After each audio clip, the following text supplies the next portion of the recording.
Olá, tudo bem? Como você está?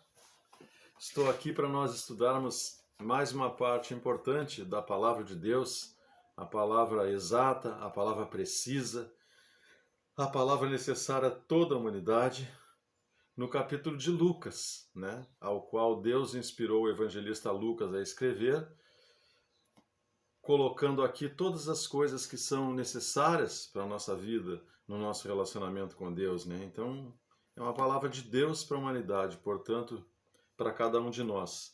Nós vamos continuar na ordem, né, como nós estamos fazendo no livro de Lucas.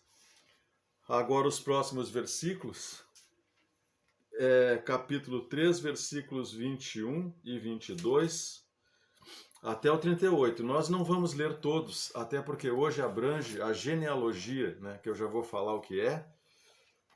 Então a gente vai pular um pouquinho aqui para a leitura ficar simples, clara, e nós podemos extrair o melhor da palavra aqui, na compreensão. Então Lucas 3, 21 em diante, diz assim: E aconteceu que ao ser todo o povo batizado, também o foi Jesus, e estando ele a orar, o céu se abriu. E o Espírito Santo desceu sobre ele em forma corpórea como pomba, e ouviu-se uma voz do céu: Tu és o meu filho amado, em ti me comprazo. A partir desse versículo, versículo 23 até o 38, é genealogia, né? Fulano gerou Beltrano, que gerou Ciclano, né? Assim como se a gente fosse ver os meus antepassados, né? Se pegar pela parte da minha mãe, né? O meu avô era Telmo, o pai dela, né? O meu bisavô era Alfredo Coimbra, que era um português. Então, quando se fala em genealogia, se fala da nossa descendência, né? Claro que a genealogia dos judeus que nós vamos ver aqui não é exatamente como é necessariamente nos dias de hoje, né? Que se a gente for fazer uma árvore genealógica, tá ali o meu pai, meu avô, meu bisavô. Os judeus, às vezes, nem sempre, eles pulavam um pouquinho, né? Como se tivesse na genealogia, por exemplo, Osni, filho de Alfredo, né? Enquanto Alfredo era meu bisavô. Eles, às vezes, davam um salto na genealogia, né? Que não é comum hoje em dia a gente fazer isso. Mas, geralmente, era de pai para filho. Então, para vocês entenderem aqui no começo, diz: Ora, tinha Jesus cerca de 30 anos ao começar o seu ministério. Como se cuidava? Filho de José, filho de Eli, Eli filho de Matate, Matate filho de Levi, e assim vai indo até o versículo 37 e 38, quando diz: Lameque, filho de Metusalém, Metusalém, filho de Enoque, Enoque, filho de Jared, este filho de Malael, filho de Cainã, Cainã, filho de Enos, Enos, filho de Sete, e este filho de Adão, filho de Deus. Então você veja que genealogia é isto. Talvez você perguntasse agora para mim: tá, mas Osnil, o que tu vai tirar de ensinamento de nome de uma pessoa gerando outra, gerando outra, gerando outra? Do que um texto assim dá para me tirar de ensinamento para minha vida? Bom, muitas coisas, meu querido, minha querida. Uma das coisas é que se a Bíblia levava a sério até isso, imagina as outras coisas que estão escritas, né? Também numa genealogia demonstrando quem gerou quem, está afirmando que a Bíblia não é conto da carochinha, não é mito, não é coisas inventadas, são coisas reais, que são pessoas reais que viveram e que experimentaram essas coisas. Outras várias coisas poderiam nos ensinar a genealogia, a importância que se dá um pai e uma mãe, inúmeras coisas. Mas o que a gente poderia tirar de peculiar assim para a gente? Bom, quando eu lia as genealogias da Bíblia pela primeira vez, sempre me chamou a atenção as exceções, as pessoas que se destacavam que estavam lá nessa genealogia. Por exemplo, fulano gerou Beltrano, gerou Ciclano. Esse foi o primeiro músico. Que interessante. Fulano gerou Beltrano e gerou Ciclano. e de repente essa pessoa é a tal que fez isso e aquilo e tal. Isso sempre me chamou a atenção, porque no meio de pessoas que perpassaram séculos, tem alguma que recebe um destaque especial. Isso é muito interessante, né? E se a gente comparar aqui, eu não vou comentar hoje, meus queridos, minhas queridas, o versículo 21 e 22 do batismo de Jesus. Vou ficar só na genealogia e quando eu passar para o outro ponto adiante desse, eu menciono o batismo de Jesus, para a gente não misturar muitos assuntos e ficar só na genealogia, tá? Então, a genealogia de Lucas também tem um paralelo em Mateus. E lá em Mateus, capítulo 1, tem algumas coisas dessas que eu mencionei agora para vocês que são muito importantes. Pessoas que se destacam. E por que se destacaram? Elas têm coisas para nos ensinar. Veja aqui em Mateus 1, que diz assim, ó, livro da genealogia de Jesus Cristo, filho de Davi, filho de Abraão. Abraão gerou a Isaque, Isaque a Jacó, Jacó a Judá e a seus irmãos. Judá gerou de Tamar a Pérez e a Zera. Pérez gerou a Esrom, Esrom a Arão. Judá gerou de Tamar, por que será que Tamar entrou aqui? Uma mulher estava falando só de homens e tal. Essa mulher, ela perdeu o primeiro marido e o segundo marido. O segundo marido, inclusive, não agia corretamente com ela, fazia algumas coisas muito erradas. E o pai desses dois, que deveria dar o terceiro filho pela lei dos judeus para que casasse com ela, deixou isso passar em branco e ficou sem dar o marido para ela. Então ela teve que fazer um estratagema lá e tal, e incluiu isso até o incesto, imagine. E essa mulher está na geração de Jesus. O que isso significa? Que o Senhor Deus perdoa. Não importa quem você tenha sido, não importa o pecado mais feio que você tenha feito, se você se arrepender, se você desejar um encontro com o Senhor, Ele não vai levar em conta aquela coisa feia que tu fez. Compreendes? Tamar está na genealogia. E até o incesto houve aqui, de um esquema que ela fez, que eu não vou entrar nos detalhes porque eu vou me deter em Ruth, né? Continuando aqui. Arão gerou a Aminadab, Aminadab a Nasson, Nasson a Salmão. Salmão gerou de Raabe a Boaz. Opa, outra mulher aqui. Que mulher era essa? Uma ex-prostituta que ajudou os espias de Israel quando eles foram espiar a cidade de Jericó antes do combate.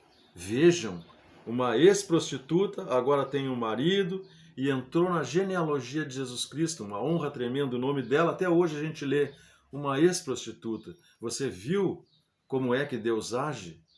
Ele não busca os santos, ele busca o pecador, ele busca o que está necessitado, ele busca o que está precisando. Você pode vir a ele, ele não vai te rejeitar. A palavra de Deus diz, o que vem a mim, de maneira nenhuma o lançarei fora. Mas vamos continuar, porque eu não vou falar de Raabe. Senão fica muito grande aqui a nossa meditação. Então Salmão gerou de Raabe a Boaz, e este de Ruth gerou a Obed, e Obed a Jessé. Jessé gerou ao rei Davi, o rei Davi a Salomão, da que fora a mulher de Urias. Ruth. Quem foi Ruth?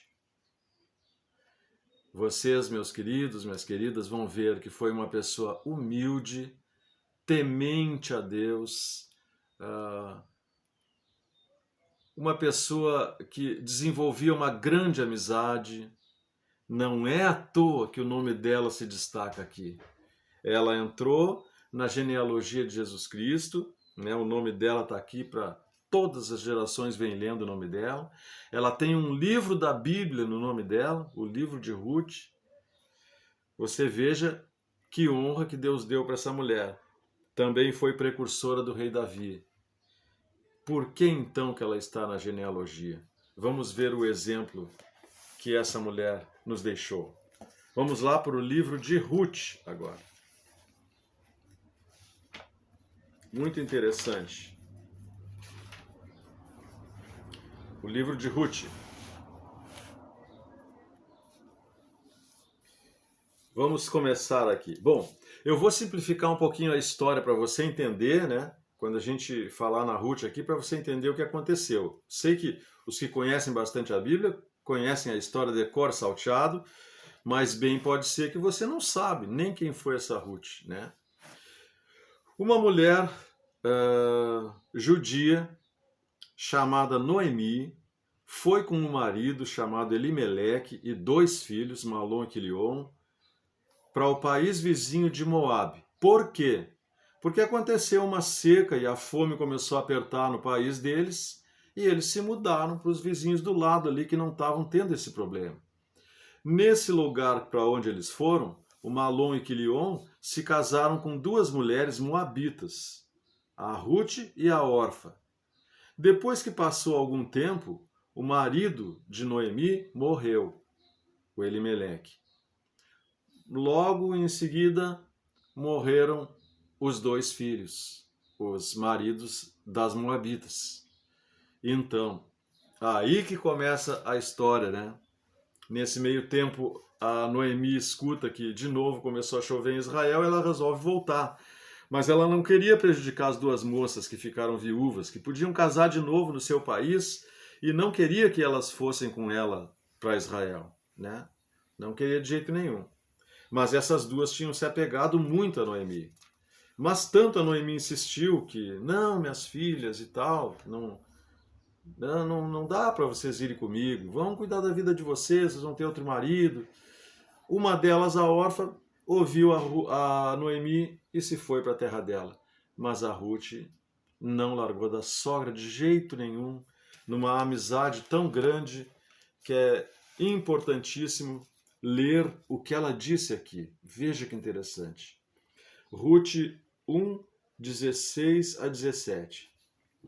Disse, porém, Ruth: não me instes para que te deixe e me obrigue a não seguir-te. Porque aonde quer que fores, irei eu, e onde quer que pousares, ali pousarei eu. O teu povo é o meu povo, o teu Deus é o meu Deus. Onde quer que morreres, morrerei, eu e aí serei sepultada. Faça-me o Senhor o que bem lhe aprouver, se outra coisa que não seja a morte me separar de ti. Vendo, pois, Noemi que de todo estava resolvida a acompanhá-la, deixou de insistir com ela.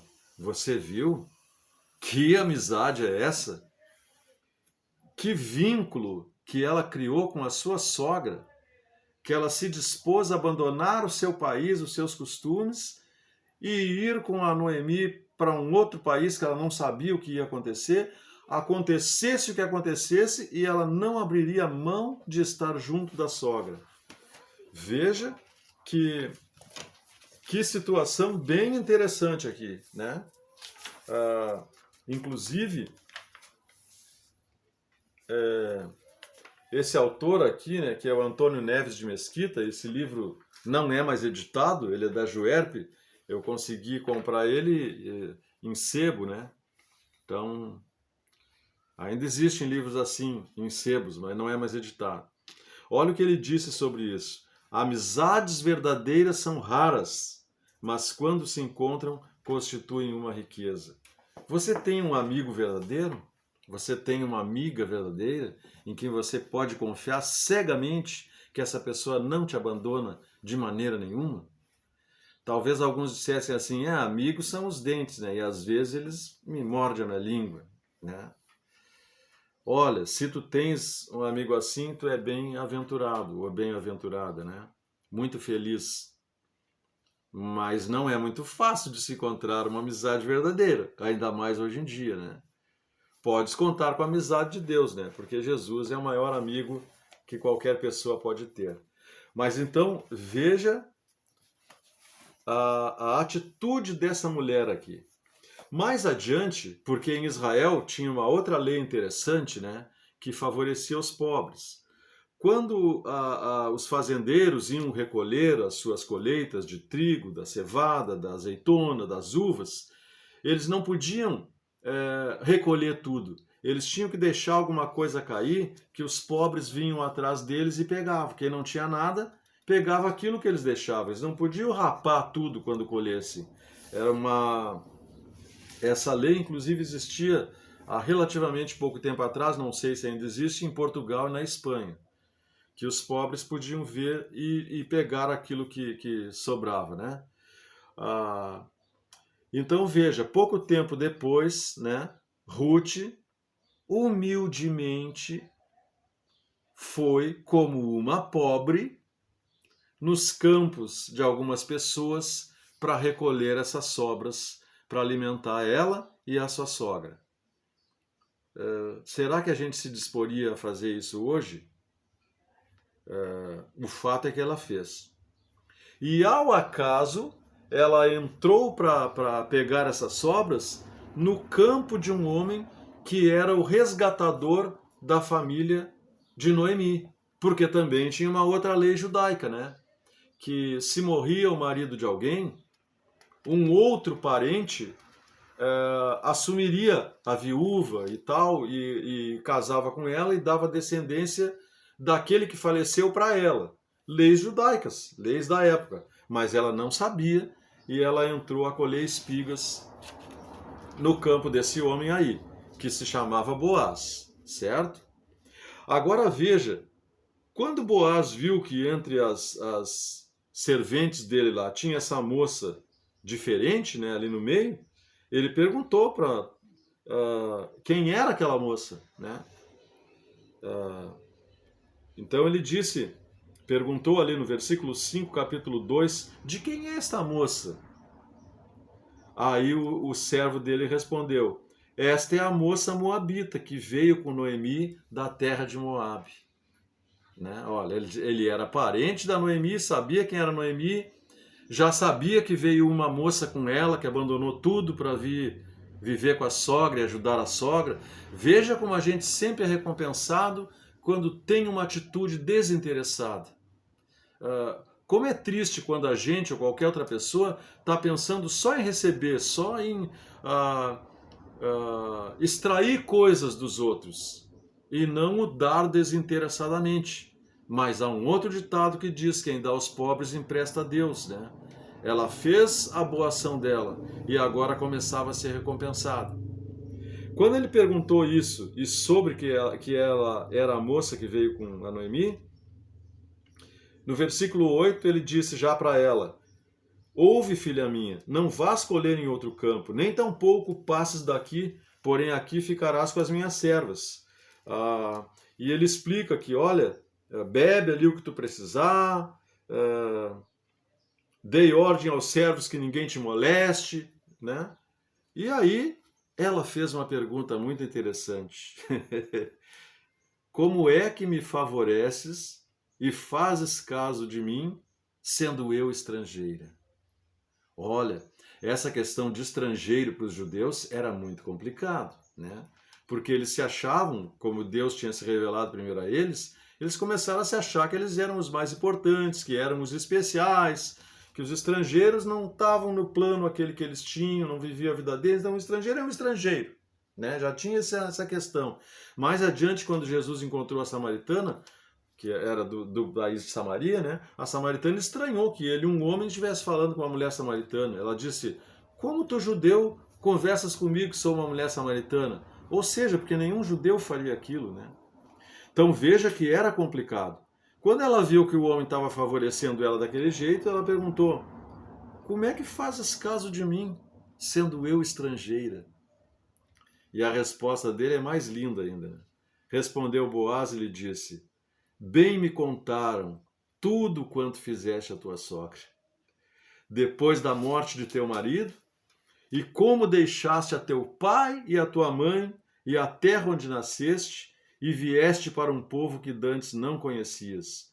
O Senhor retribua o teu feito, e seja cumprida a tua recompensa do Senhor, Deus de Israel, sob cujas asas vieste buscar refúgio. Disse ela, tu me favoreces muito, Senhor meu, pois me consolaste e falaste ao coração de tua serva, não sendo eu nem ainda como uma das tuas servas. Olha, que coisa mais linda! Você viu como vale a pena a gente servir os outros, fazer as coisas pelos outros, porque Deus está vendo e na hora certa ele vai te recompensar. Veja a humildade dela, que ela disse, mesmo depois de todos esses benefícios, ela disse, não sendo eu nem ainda como uma das tuas servas. Ou seja, eu não sou nem serva tua, né? Eu sou uma pessoa que estranha e tu está fazendo tudo isso por mim. Há uma outra passagem na Bíblia que conta do filho pródigo, né? Que era um filho gastador, gastou tudo que seu pai lhe deu da parte da herança. E depois que ele perdeu tudo, ele voltou arrependido. E ele disse ao pai dele, olha, eu não sou digno de ser chamado teu filho. Me trata como um dos teus empregados, né? Então, a humildade é super importante no nosso tratamento com Deus. E o livro de Lucas frequentemente bate nessa tecla. No caso aqui, não é Lucas, né? É Ruth. Mas tem tudo a ver nessa questão da humildade, né? Bom, depois disso, né? A Noemi perguntou para ela, lá no final do capítulo 2, onde trabalhaste e tal. E deu as dicas para ela, olha, esse homem é um resgatador nosso, tu faz assim e tal, toma essa e essa outra atitude, se você quiser ler, porque eu não posso ler o livro inteiro aqui e nós vamos ficar um tempão, né? Mas você pode ler todo o livro de Ruth, pode ler a genealogia ali no capítulo 1 de Mateus, pode ler a genealogia que está em Lucas, no capítulo 3 de Lucas. Então você lê em casa, aprende mais detalhes, que esse livro é maravilhoso, daria para falar muitas horas sobre cada detalhe maravilhoso que tem aqui. Mas eu, claro, eu tenho que pular aqui, né? Então aí, Noemi disse para ela o que ela devia fazer, porque ele era o resgatador. Então ele poderia vir a se casar com ela e serem uma bênção. E na verdade foi isso que aconteceu, mas tinha um outro parente que tinha direito antes dele de se casar com a Ruth. Então primeiro ele teria que ver se esse outro parente não ia exercer aquele direito e para que ele pudesse então se casar com a Ruth. E aí acontece uma coisa também interessante, mas interessante pelo lado negativo. Depois que o Boaz reuniu os juízes ali da cidade, os 10, né? E viram a questão ali das terras. Quando ele menciona, mas para o outro parente, né? Quando tu comprar essas terras, tu tem que ficar com a Ruth, tem que casar com a Ruth. No capítulo 4, versículo 6, olha o que esse homem disse, o outro parente. Então disse o resgatador, para mim não a poderei resgatar, para que não prejudique a minha. Redime tu o que me cumpria resgatar, porque eu não poderei fazê-lo. Então veja, o próprio texto fala que Ruth era uma mulher virtuosa. Bem-aventurado e muito feliz era quem casasse com ela. Mas esse homem aqui não deu a mínima bola. Então há pessoas que não querem o bem, não querem o melhor. Para eles não interessa. Para que eu vou dar nome a um falecido que morreu? Vou ter filhos com a mulher, casar com a mulher dele e o nome dele é que vai ser perpetuado e não o meu. Não quero me casar com essa daí. Mas ele nem sabia o que ele perdeu, né? Ele não sabia o que ele perdeu.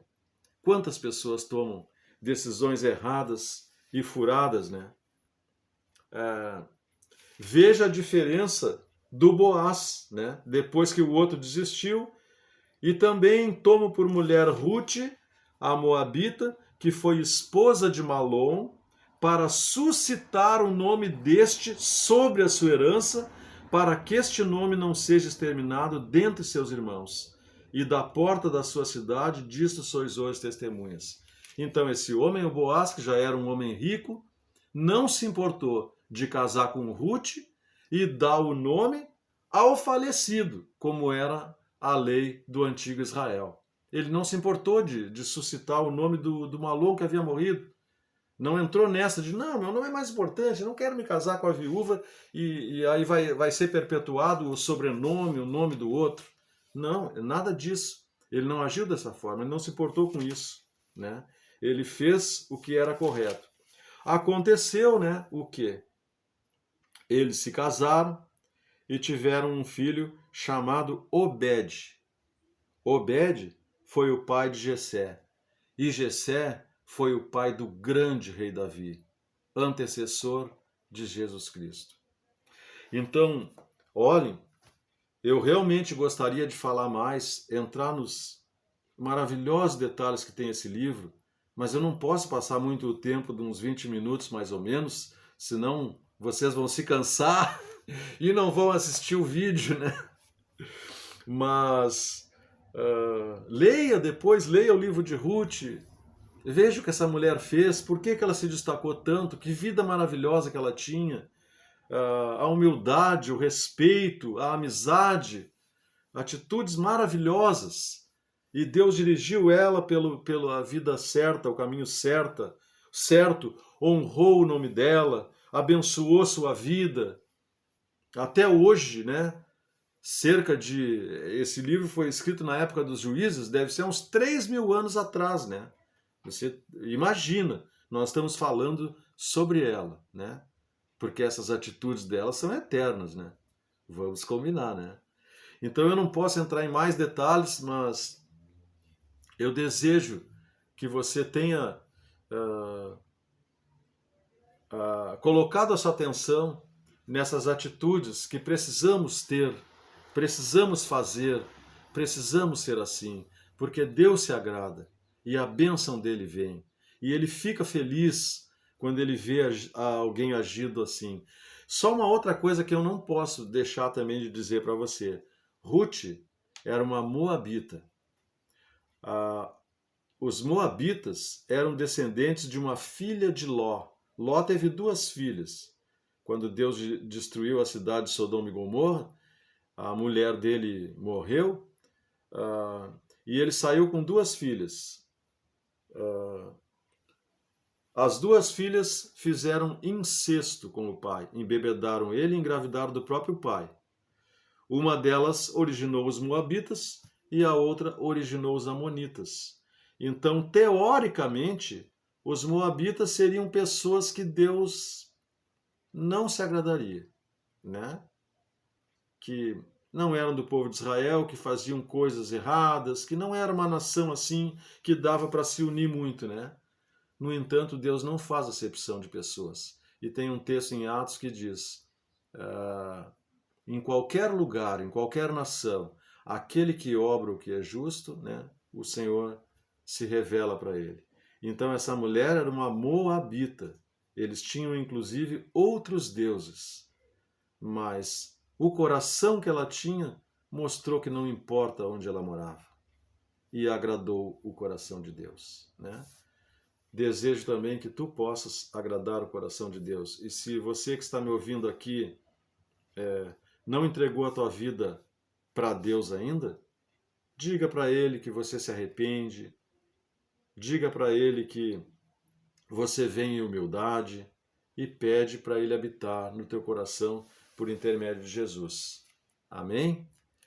Então, desejo que essa palavra te abençoe e tu possas refletir, mesmo que eu tenha corrido um pouco aqui com a explicação. Então, até o próximo vídeo.